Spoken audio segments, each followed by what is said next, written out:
Tayo po ay manalangin. Patuloy po nating ilagay ang ating mga sarili sa paanan ng ating Panginoon.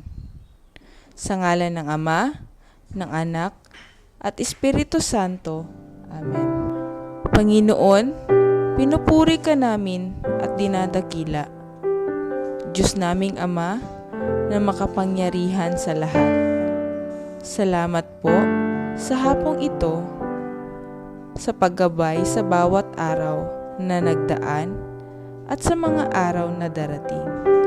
Salamat po sa biyaya at buhay na patuloy ninyong ipinagkakaloob sa amin.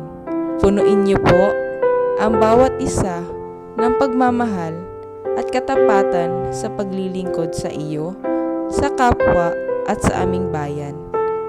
Panginoon, dalangin po namin sa lahat ng bumubuo at kumakatawan ng TESDA na patuloy niyo po kaming bigyan ng karunungan at malakas na pangangatawan. At ang lagi niyo pong paggabay sa lahat po na aming gagawin, mga plano at sa bawat naming desisyon, Panginoon.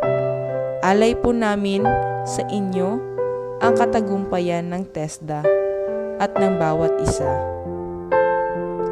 Ang lahat ng ito ay aming idinadalangin sa pangalan ng Panginoon na aming tagapagligtas. Sa ngalan ng Ama, ng Anak, at Espiritu Santo.